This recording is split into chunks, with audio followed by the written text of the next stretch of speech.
Bienvenidos a un nuevo programa de Estado de SATS, hoy para analizar este primer paquete de maniobras que ha lanzado el régimen. Ha dado bastante debate y motivo de conversación en la calle sobre todo el tema de los salarios y las variaciones que van a hacer en las empresas también. O sea, han introducido algunas medidas que tratan de frenar sobre todo ese horizonte que se va cerrando y que tiene detrás la implementación de la ley Helms-Burton, la situación en Venezuela y, bueno, todo el escenario político que rodea a la isla. Bueno, gracias Fernando y Olivera por estar acá. Y no sé quién de ustedes quiera comenzar con el tema. Bueno, yo comenzaría planteando brevemente las razones que yo veo con relación a este aumento de salario y estas medidas. En primer lugar, yo veo aquí una razón política en el sentido de que había un estado de descontento en la población y sin lugar a dudas estas medidas pues han un poco que revertido esa situación y además hay que tener presente que se hacen previas a la próxima celebración del 26 de julio y eso le crea un ambiente propicio a la tónica que pudiera tener el discurso que se pronunciaría ese día. En segundo lugar, había una gran insatisfacción con relación a los servicios y a los salarios. Los salarios es un tema que lleva años, los bajos salarios, planteándose y un poco que responde a esa línea.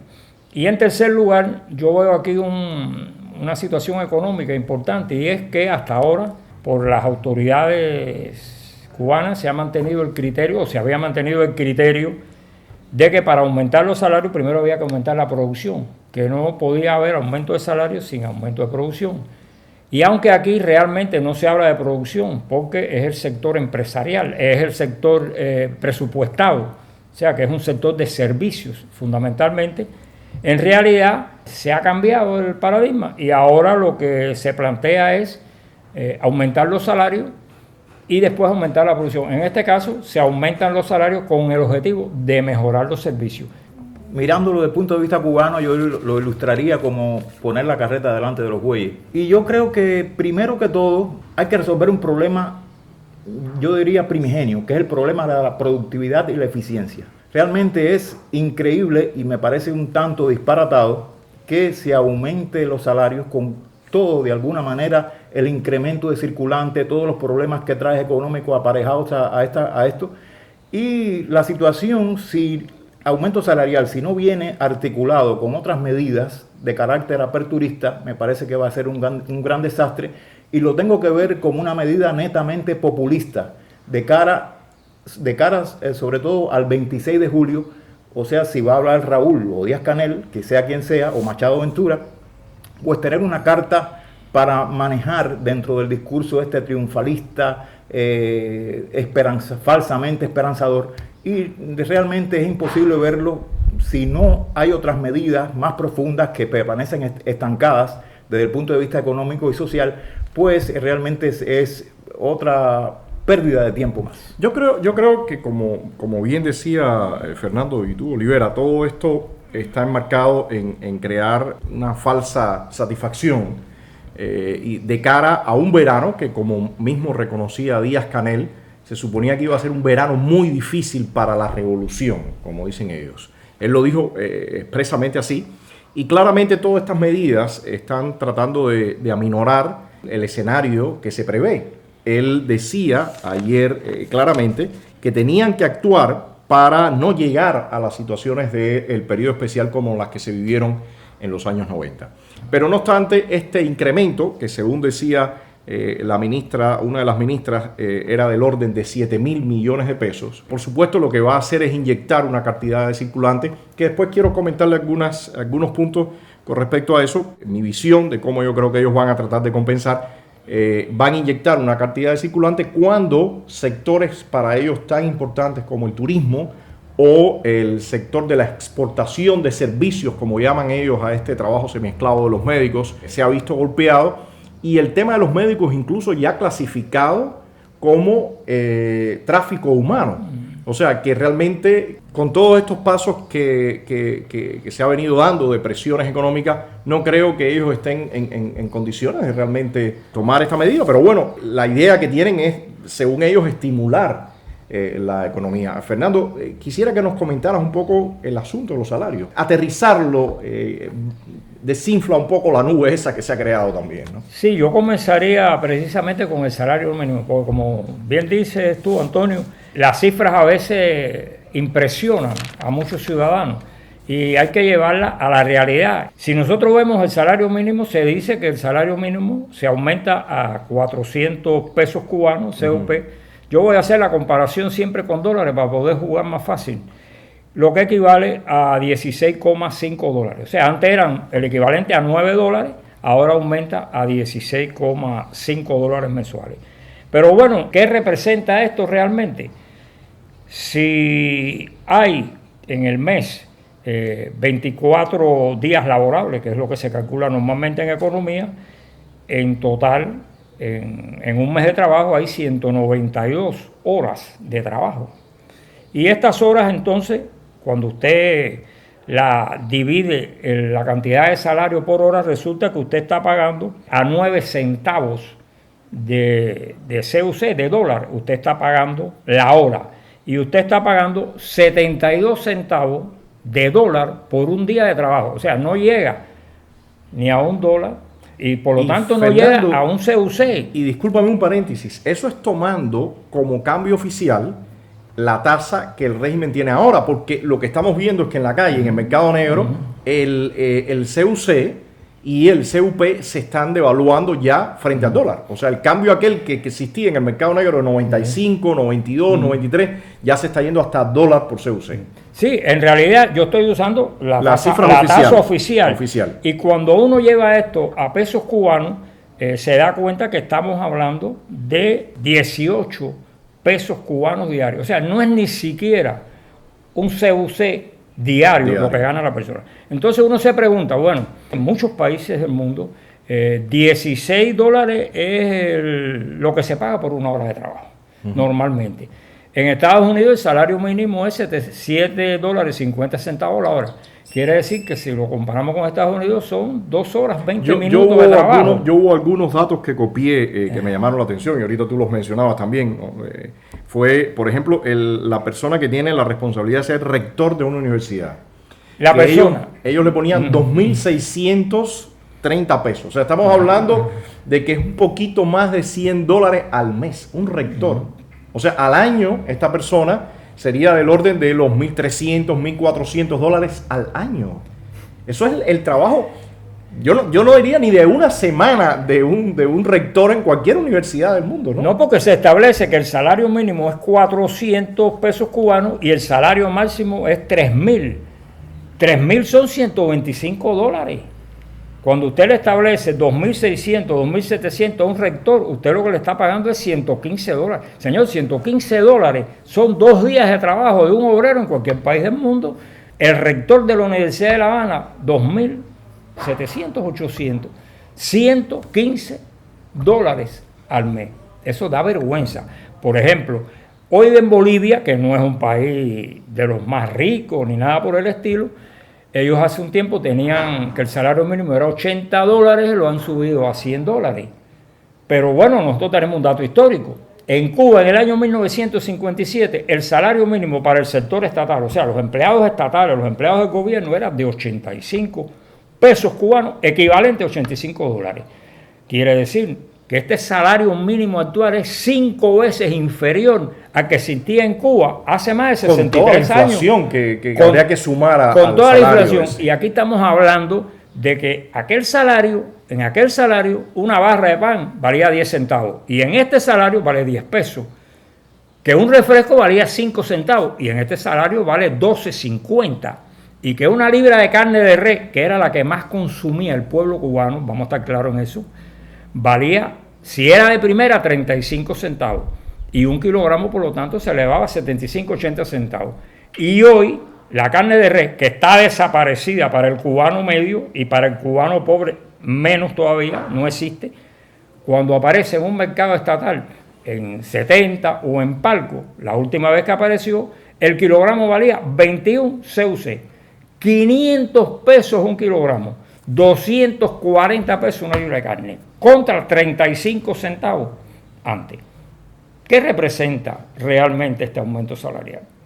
Olivera, hay un punto acá que a mí me llamó la atención, y lo decía ayer incluso hasta Díaz-Canel, que el mecanismo que ellos, porque por supuesto enseguida salta la pregunta de, bueno, se va a subir estos salarios, pero evidentemente los precios van a subir, porque ya de hecho los precios han subido. O sea, que se está hablando de algo que ya es una realidad. Los precios han subido, ya la inflación se va notando, y ellos entonces hacen este aumento, que como vemos es raquítico, pero bueno, con muchos bombos y platillos, y plantean como mecanismo para control de precios la delación ciudadana.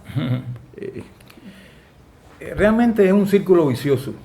Este tipo de soluciones lo que traen es más problemas. Ellos siguen apostando por medidas desarticuladas, totalmente populistas, vuelvo a usar el término, y lo más importante es concentrar todas las fuerzas posibles en el aumento de la producción y diversificar la economía y abrir la apertura a la inversión extranjera.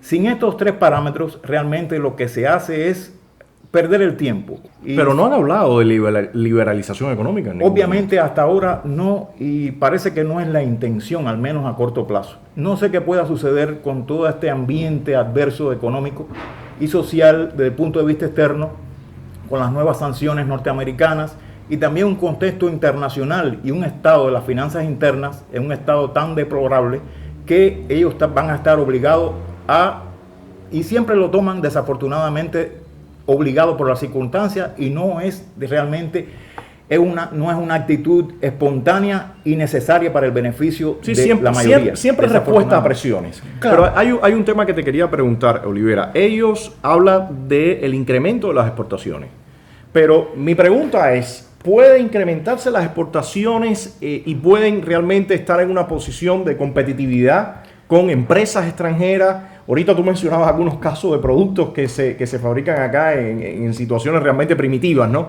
¿Puede realmente haber un aumento de las exportaciones? Porque hasta ahora lo único que yo he oído en los últimos tiempos es que exportan seres humanos con esta característica de servicios que es semiesclava y carbón que también lo producen por presos y con personas en condiciones de semiesclavitud. Entonces, ¿están en condiciones de realmente aumentar las exportaciones? Es que es lamentable la pérdida de la potencialidad que tiene Cuba en tantos campos de la economía, sobre todo desde el punto de vista agrícola.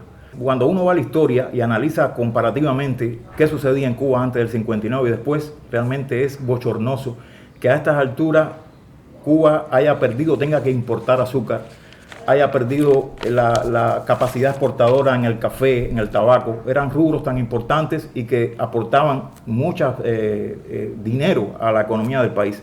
Y realmente cuando tú ves el panorama económico, tú no puedes ver, es imposible ver una industria verdaderamente con potencialidad, con capacidad exportadora.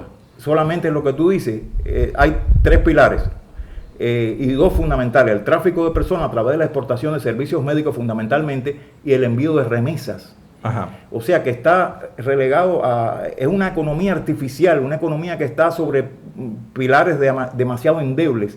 Y esto no se cambia de un día para otro, que es lo más terrible de todo. Y ahí hay un punto que yo quisiera tocar. El envío de remesa yo lo veo asociado, por supuesto, al envío el envío de dólares, en dólares frescos, pero una vez que entran al territorio cubano, se convierten en los famosos CUC. Y el régimen evidentemente ya está teniendo un conflicto serio con el tema de los CUC. Hablábamos en otros programas que claramente han impreso mucho más papelitos que lo que realmente tienen, la correlación que tienen con el respaldo en dólares o la reserva en dólares. Y también el tema de la impresión de pesos cubanos, evidentemente ya no sé qué cantidad estará circulando, pero debe ser bastante. Y ya Díaz-Canel ha hablado de la reunificación monetaria. A mí enseguida eso me recuerda lo que ocurrió en el año 61, cuando el régimen obligó a un cambio de moneda. Si usted no tenía su dinero depositado en el banco, usted solamente podía cambiar cierta cantidad y el resto la perdía. Mi impresión es que detrás de todos estos movimientos puede estar para lograr, porque como mencionábamos ahorita, la entrada de dinero, la entrada de divisas ha disminuido muchísimo por el tema de los cruceros, por el tema de los servicios, por todo lo que mencionamos. Y ellos dicen que van a usar, que lo que van a hacer es distribuir dinero o efectivo de un sector que no va a consumirlo a otro sector. Pero es que de todas formas esa redistribución no cubre el movimiento y estos 7.000 millones de pesos que ellos dicen que van a incrementar. Entonces, ¿ven ustedes en el panorama una posible eliminación de esta doble moneda para derivar en un nuevo papel y eliminar una cantidad de circulante grande? ¿Ven ustedes eso en el escenario? Esto apunta, como es lógico, sin lugar a dudas, a un cambio de moneda, que además es una necesidad, no es un problema de que quiera, lo puedes postergar. Y como dicen muchos economistas, mientras más lo postergues, peor va a ser la situación. Y en ese momento se va a producir un shock, obligatoriamente. Pero, Fernando, hablábamos en otro programa de que hay ciertos sectores o ciertos grupos que pueden sacar provecho de esta dualidad de cambio. Hace unos días veíamos que también en el tema venezolano explicaban los mecanismos que habían usado para ganar cientos de millones de dólares con estas dualidades cambiarias. De un tipo de bolívar a un precio, otro tipo de bolívar a otro precio, llegar al banco, sacar una cantidad, manejar esa cantidad fuera, regresar, depositar otra cantidad con esos cambios adulterados. Y todo eso reportó en el caso de Venezuela llenar cuentas bancarias con cientos de millones de dólares para algunos personajes. En el caso de Cuba, para mí es evidente que algunas personas y algunos sectores, aunque yo sí diría que evidentemente un número menor de lo que ha ocurrido en Venezuela. Pero acá sí hay algún grupo de gente que ha estado muy beneficiado con este tipo de dualidad monetaria. Pero por otra parte ha logrado hacer totalmente disfuncional o ha añadido otro elemento de disfuncionalidad al sistema. Y yo quería agregar a eso para preguntarte a ti, Olivera. Acabo de leer que el régimen ha anunciado que va a poner mano dura sobre las mulas. O sea, va a empezar a controlar las aduanas. Dijo ayer también Díaz-Canel que había que fortalecer la contabilidad. Necesitamos para todo esto que nos estamos proponiendo que se fortalezca la contabilidad. Y la batalla por la contabilidad va a ser una batalla esencial. Estamos viendo que evidentemente están yendo sobre el mercado negro en el tema principalmente en el tema de combustible, por ejemplo. Hay que llegar donde se pierde el combustible. Los que venden ese combustible ilegalmente lo venden al sector no estatal de la economía, que está vinculado a la transportación pública. O sea, ellos están planteando como medida de salvamento una regulación y un control total. De hecho, anunciaron que los salarios de inspectores, jueces, fiscales, o sea, personas que controlan y que reprimen y que aplican sanciones, va hasta cuadriplicarse. Sí. O sea, en este escenario, Olivera, ¿tú crees que ellos realmente van a poder lograr un control y les funciona esto? ¿O estamos entrando en un cuello de botella? ¿Cómo lo ves tú? Yo, desde mi punto de vista, me quedaría, tú mismo lo has dicho, un cuello de botella. Realmente con más control, ya de por sí excesivo, con más burocratización, realmente es como añadirle gasolina a una hoguera. La economía funciona de manera articulada y yo te digo, una medida de este tipo de controladora, sobre todo también con los trabajadores por cuenta propia, que serán muy afectados con esta inminente ofensiva contra las mulas y toda esta economía que se ha formado después que Raúl introdujo esta... Perdón, que es de la que sobrevive el pueblo cubano. Por supuesto, por supuesto. También se han quedado cadenas de corruptelas normalmente por las condiciones de la supervivencia. Y yo creo que hay una escala. Estamos hablando de corrupción y yo creo que hay un gran parámetro de corruptelas que viene desde lo más alto hasta lo más bajo. Y yo creo que cambiar eso no se cambia de un día para otro ni con medidas estas controladoras. Esto básicamente lo que hay es que descentralizar y sobre todo incentivar que los trabajadores puedan vivir de sus esfuerzos propios. Hay un punto aquí, Olivera, que yo quiero añadir en el análisis que estás haciendo y lo que estamos mencionando. Y es que en los años 90, cuando ellos lograron ciertos controles, lograron en algún momento contener el tipo de cambio que se estaba disparando de 140 pesos cubanos por dólar, hicieron aperturas, permitieron la circulación del dólar también. pero indudablemente lograron controlar aquello que parecía que ya iba en picada, en caída libre, pero había un elemento que no existía antes que existe ahora, y es la conexión que hay entre Miami y La Habana. Por decir, o sea, Cuba en general, entre Miami y Cuba.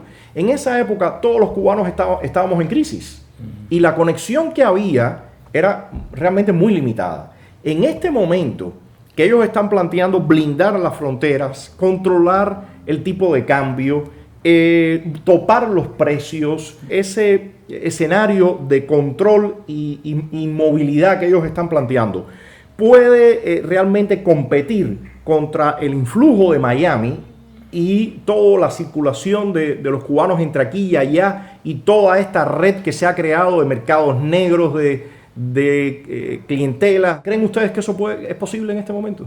Es imposible porque el escenario ha cambiado significativamente. Sobre todo estos vínculos de negocios que se han creado a través de las mulas y que de cierta manera han extendido los límites de la economía subterránea o la economía paralela. Y por otro lado está el factor de Internet, que también fue admitido porque no le quedaba más remedio. Realmente yo fui uno de los sorprendidos de que que tuviésemos Internet en los teléfonos. Entonces más medidas restrictivas, más control va a traer más problemas. Estas medidas, este contexto va a ser imposible mantenerlo a mediano y largo plazo. Va a ocurrir algo, no lo sé porque no tengo una bola de cristal. No, y todo depende también de lo que va pasando con Venezuela, porque en la medida que la situación de Venezuela se puede ir complicando, ellos reciben menos ingresos también. Ahora, aunque vimos ahora que traen Angola y están tratando de ver qué vías escapan, pero yo no creo que vaya mucho por allá. No, yo parto de que si no hay una liberalización de la economía es imposible. ¿Por qué? Porque ya todos estos mecanismos están instaurados y consolidados. Y estos mecanismos ahí sí hay un encadenamiento. Ahí hay un encadenamiento comercial. Y estos mecanismos, si son reprimidos y no hay una respuesta a la satisfacción de las necesidades de la población, y la respuesta está en la liberalización, no está en otro lado, pues simplemente se van a readaptar, van a cambiar sus métodos y sus formas, porque recordemos que esta cadena funciona desde el extranjero a través de la aduana, vamos a estar claros, a través de transportistas, que son los que llevan, a través de vendedores, y llega hasta la población. Y las ofertas, en primer lugar, son de productos nuevos, productos de alta tecnología y de última tecnología. Y realmente el Estado no se encuentra en capacidad de competir. Además, todos estos mecanismos que existen te ponen el producto instantáneamente en tu casa. Sí, porque hay que añadir ya, ahorita hablábamos, el tema del mercado online. O sea, que eso es otro elemento que no existía antes, que ahora está añadido. Que ahora está funcionando. Bueno, entonces, para ir cerrando, ¿alguna conclusión, Olivera, y después Fernando? Bueno, tu perspectiva de este primer paquete de maniobras, ¿cuál es tu vaticinio? Utilizaría la palabra desalentador. Desalentador porque realmente veo una irresponsabilidad desde la élite de poder en su compromiso de arreglar la situación en el país, desde el punto de vista económico, laboral, social. Y realmente estamos necesitados de que llegue ese momento y no sabemos de qué manera va a llegar. Parece que va a llegar de una manera violenta, o sea, de una manera, no va a ser un proceso gradual, un proceso de toma de conciencia verdadera y sobre todo el compromiso con el futuro de Cuba. Fernando. Yo creo que las autoridades siguen empleando el mismo método histórico que tienen ellos, que es responder a los problemas cuando los problemas los aplastan.